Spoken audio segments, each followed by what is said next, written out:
Hello दोस्तों, अगर आप नए हैं तो हमारे चैनल को सब्सक्राइब कीजिए। आज हम आपके लिए वन लाइनर जी के क्वेश्चन लाए हैं जो बायो के बहुत ही इंपॉर्टेंट क्वेश्चन हैं। यह सभी परीक्षाओं के लिए बहुत ही महत्वपूर्ण है। अगर आप नए हैं तो चैनल को जरूर सब्सक्राइब कीजिए और बेल आइकन को दबाएं। अगर आपको वीडियो पसंद आए तो वीडियो को लाइक करें। चलिए तो स्टार्ट करते हैं आज की पहली क्लास के साथ पहला क्वेश्चन। तो पहला क्वेश्चन है, शरीर के भीतर रक्त परिभ्रमण में समय कितना लगता है? जो ब्लड होता है उसको ऊपर से लेकर नीचे तक भ्रमण करने में कितना समय लगता है? तो हमें लगभग 23 सेकंड का समय लगता है। तो चलते हैं नेक्स्ट क्वेश्चन की ओर। नेत्रदान में प्रदान की आँखों से कौन सा भाग निकाला जाता है? अगर हमें किसी को आँख दान करनी है तो हम आँख का कौन सा भाग दान करेंगे? तो हम आँख का कार्निया वाला भाग दान करेंगे। एक कॉर्निया एक प्रकार की झिल्ली होती है जिसको दान किया जाता है। चलते हैं नेक्स्ट क्वेश्चन की ओर। चैनल को सब्सक्राइब कीजिए। चैनल का नाम आप सबको पता है, जी के बौछार। तो आप सब्सक्राइब कीजिए और शेयर कीजिए। चलते हैं नेक्स्ट क्वेश्चन की ओर। आँख के भीतर प्रकाश के प्रति संवेदनशील अंग है। तो रेटिना हमारा संवेदनशील अंग है। तो आप सब जानते हैं रेटिना हमारी आँख का सबसे पीछे वाला भाग होता है। सबसे पीछे वाला आँख रेटिना का होता है, जो सबसे पीछे पाया जाता है। यहाँ पर रेटिना होती है सबसे पीछे, जिस पर हमारा प्रतिबिंब बनता है। हमारा प्रतिबिंब रेटिना पे बनता है, जिस पर जो वस्तु से सबसे छोटा बनता है रियल बनता है। रियल बनेगा चित्र, छोटा बनेगा और उल्टा बनेगा। चलते हैं नेक्स्ट क्वेश्चन की ओर। हृदय 1 मिनट में कितनी बार धड़कता है? तो हमारा जो हृदय होता है 1 मिनट में 70 से 75 बार धड़कता है। लेकिन ऑप्शन में आपको 72 मिलेगा, तो आपको 72 बार टिक कर देना है।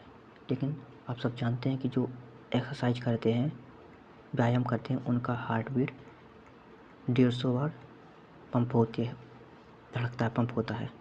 और हृदय की धड़कन हम किस में मापते हैं? हृदय की धड़कन को हम स्टेथोस्कोप से नापते हैं। और हृदय की धड़कन को नियंत्रण कैसे करते हैं? तो हृदय की धड़कन को हम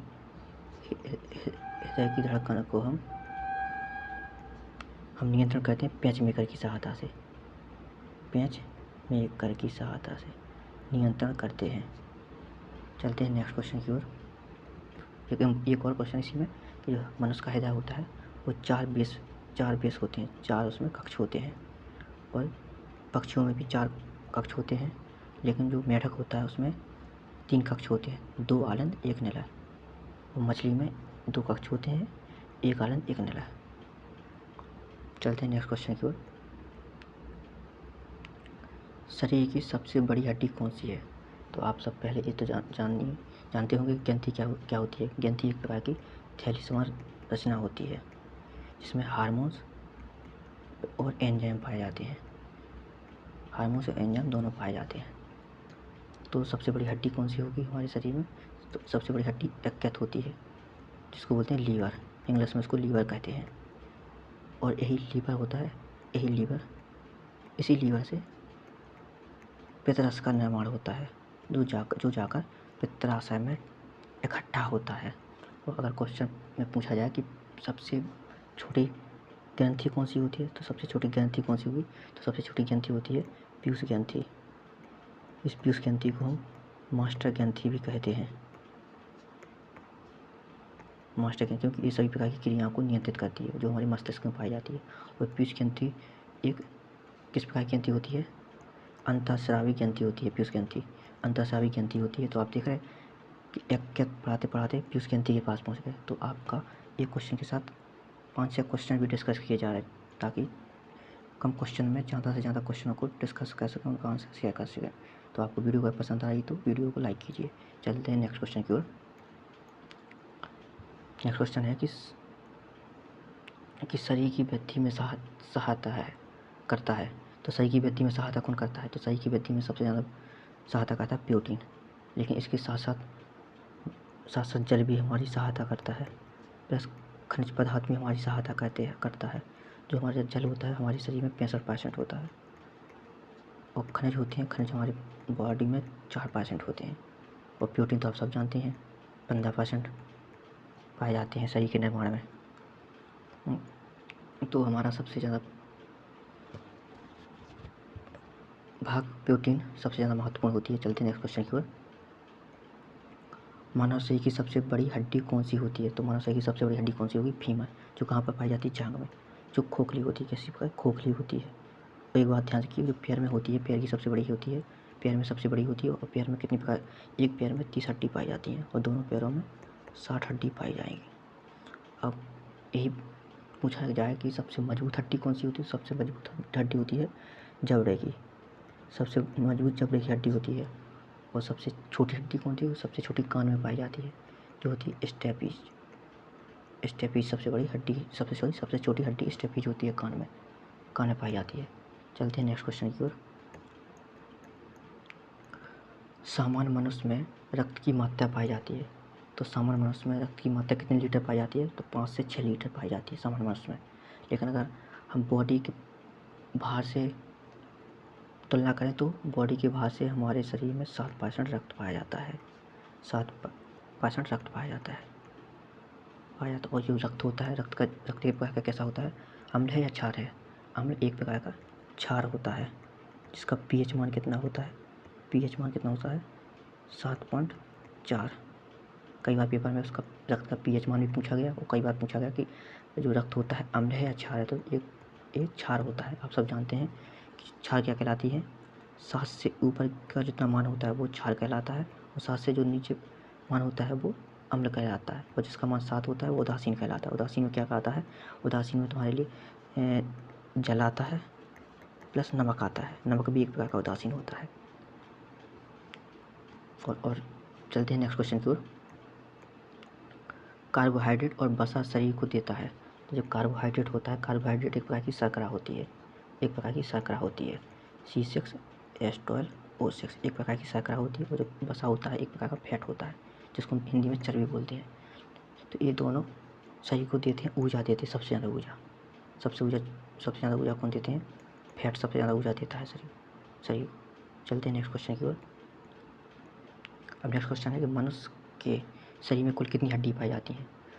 तो हम सब जानते हैं कि हड्डियाँ मनुष्य के शरीर में 206 पाई जाती हैं, लेकिन ये हड्डियाँ सिर्फ वयस्क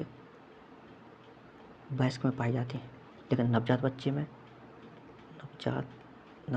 हड्डी पाई जाती है 270 से लेकर 310 तक हड्डी पाई जाती है। आपको ऑप्शन 270 और 310 के बीच में मिल जाएगा अगर पूछा नवजात बच्चे में कितनी हड्डी पाई जाती है।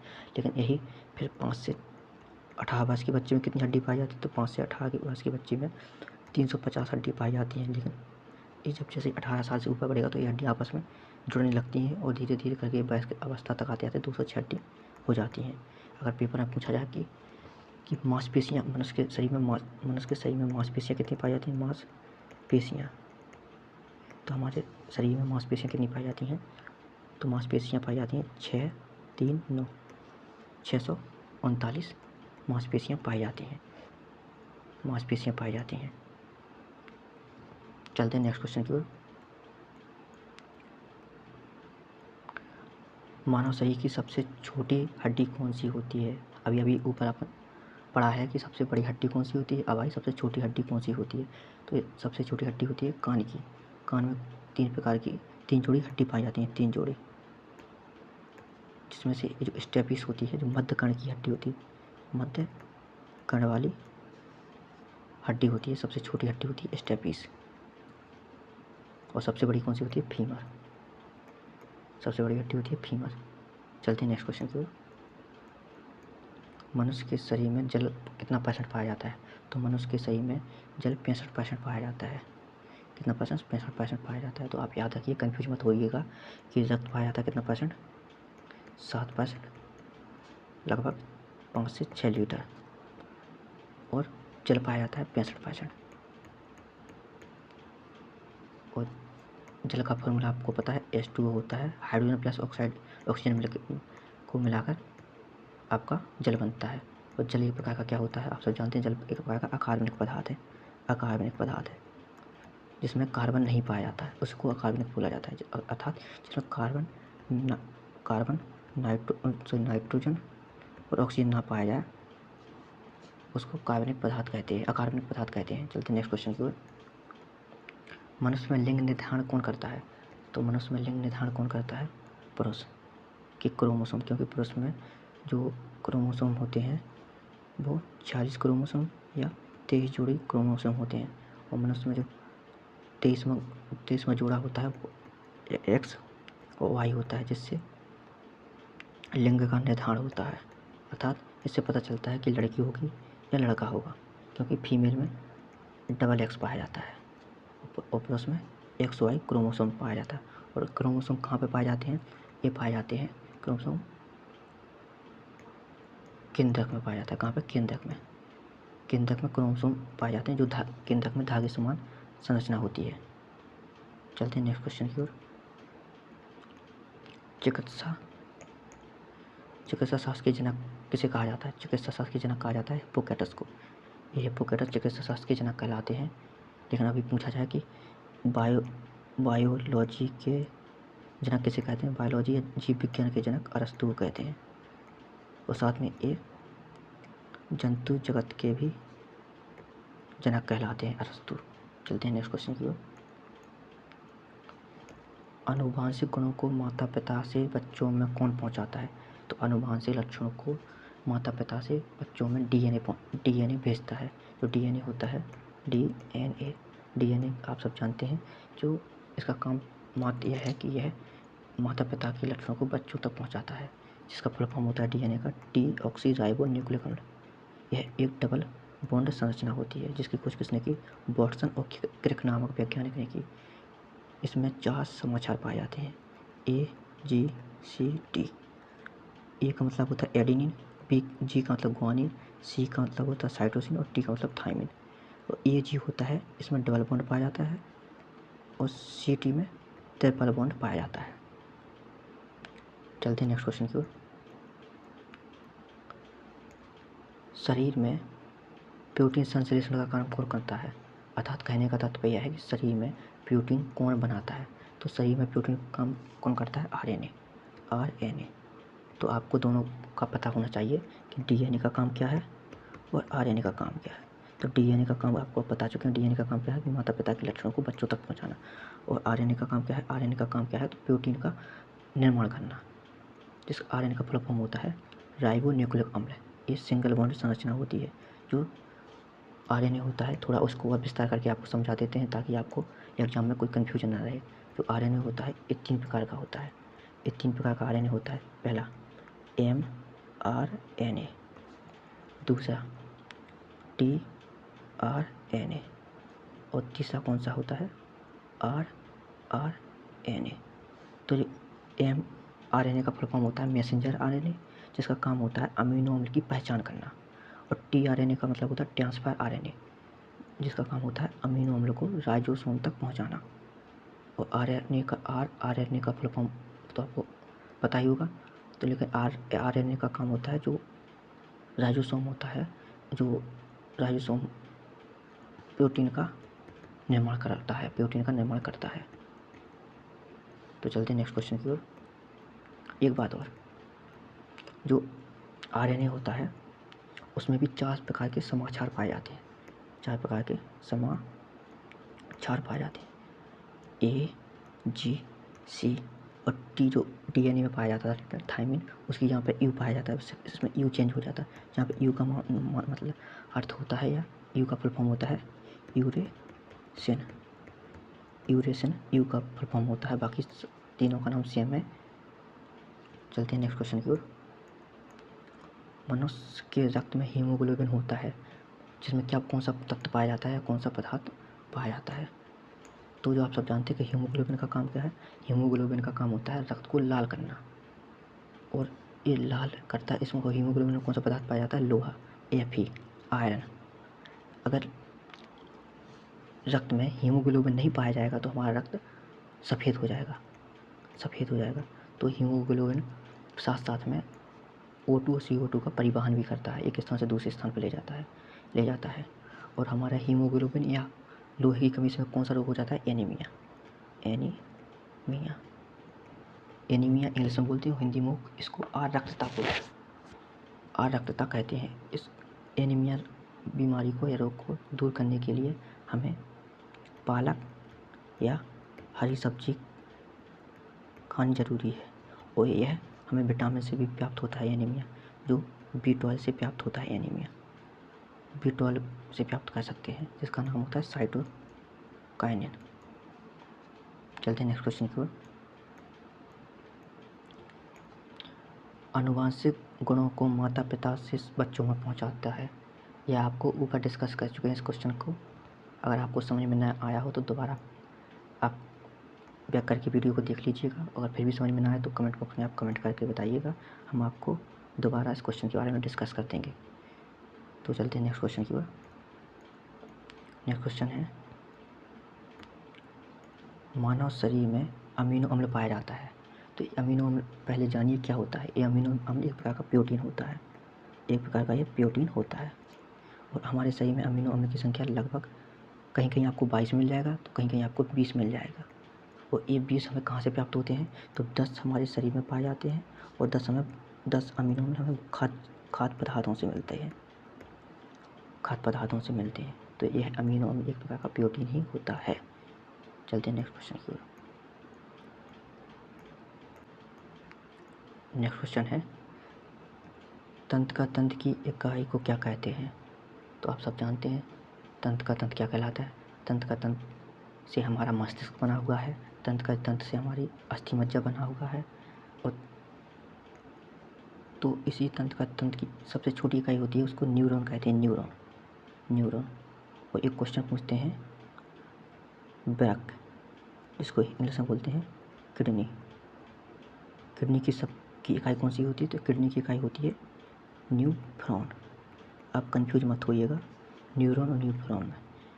तो इसको याद करने का सिंपल तरीका ये है कि किडनी हमारी कहाँ होती है? नीचे लगभग पेंट के पास, जहाँ पर हम पेंट, जीन्स का पेंट पहनेंगे या कोई भी पेंट पहनेंगे उसके पास होती है। जहाँ पर पेंट में हम क्या रखेंगे? फोन, तो फोन से बन गया हमारा न्यूफ्रॉन। तो किडनी की सबसे छोटी इकाई कौन सी होती है, या किडनी की इकाई कौन सी होती है? न्यूफ्रॉन।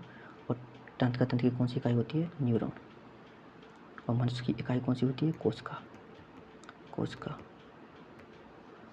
चलते हैं नेक्स्ट क्वेश्चन की ओर। अगर आपको वीडियो पसंद आ रही हो तो वीडियो को लाइक ज़रूर कीजिएगा, और कमेंट करके बताइएगा आपको वीडियो कैसी लगी। फिर भी अगर आपको कोई क्वेश्चन में डाउट हो तो आप कमेंट करके बताइएगा, और चैनल को सब्सक्राइब कीजिए, शेयर कीजिए और लाइक कीजिएगा। चलते हैं नेक्स्ट क्वेश्चन की ओर। हीमोग्लोबिन यौगिक है। तो हीमोग्लोबिन एक प्रकार का कौन सा यौगिक है? प्रोटीन है, एक प्रकार का प्रोटीन है, क्योंकि जो हीमोग्लोबिन एक प्रकार का कार्बनिक पदार्थ होता है, और एक जटिल कार्बनिक पदार्थ होता है। जटिल एक प्रकार का कार्बनिक पदार्थ होता है। चलते हैं नेक्स्ट क्वेश्चन की ओर। अगर आपको ऐसी वीडियो चाहिए तो आप बता देना, ताकि आपको विस्तार में समझा सकें। सभी क्वेश्चनों को डिस्कस करेंगे और आपको इस तरह विस्तार क्वेश्चन पढ़ाएंगे। चलते हैं नेक्स्ट क्वेश्चन की ओर। तारपीन का तेल मिलता है। तो आप सब जानते हैं तारपीन का तेल किससे मिलता है हमें? चीड़ के वृक्ष से।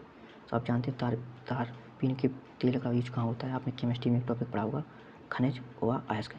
तो जो अयस्क होता है, अयस्क का शांतन करने के लिए, अर्थात अयस्क से अशुद्धि को दूर करने के लिए एक हम हौदी लेते थे, एक बर्तन लेते थे, इसमें तारपीन का तेल डाल देते थे, उसी में अशुद्धि से सहित अयस्क को मिला देते हैं, और उससे गर्म हवाएं नीचे से फूंकते थे, ये भेजते थे। तो ये शांतित अयस्क होता था, शुद्धि युक्त अयस्क होता था।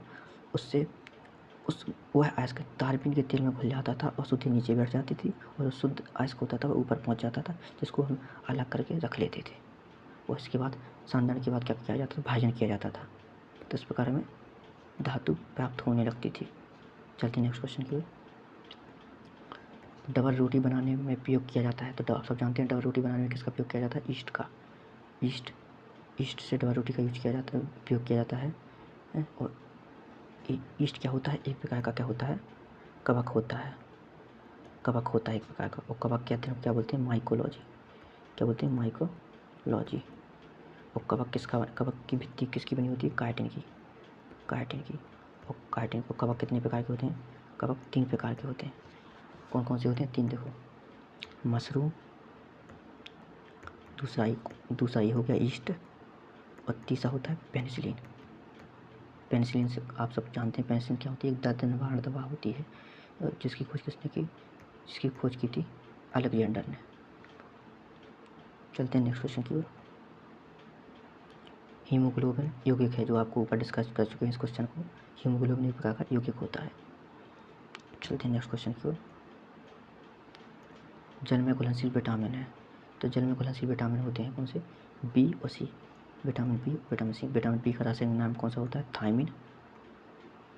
और विटामिन सी का नाम कौन सा होता है, स्कार्बिक। आप सब जानते हैं। तो थायमिन से हमें कौन सी बीमारी होती है, थायमिन से हमें बेरी रोग होता है। और विटामिन सी से हमें कौन सा रोग होता है, कमी से कौन सा रोग होता है, स्कार्बिक। चलते हैं नेक्स्ट क्वेश्चन की ओर। एक ध्यान रखिए कि विटामिन की खोज किसने की थी, तो विटामिन की खोज की थी फंक नामक वैज्ञानिक ने, जिसको चावल की दाने से प्राप्त किया था। चलते हैं नेक्स्ट क्वेश्चन की ओर। वसा में घुलनशील विटामिन कौन सा है, तो वसा में घुलनशील विटामिन चार होते हैं, ए, डी, ई और के। ये वसा में घुलनशील विटामिन होते हैं, और जो ए और डी विटामिन होता है वो यकृत में भी घुलनशील होते हैं, यकृत में भी घुलनशील होते हैं। चलते हैं नेक्स्ट क्वेश्चन की ओर। ये आपका अंतिम क्वेश्चन था, लास्ट क्वेश्चन था। अगर आपको वीडियो पसंद आए तो बता दीजिएगा कमेंट करके, और लाइक ज़रूर कीजिएगा, और शेयर कीजिएगा।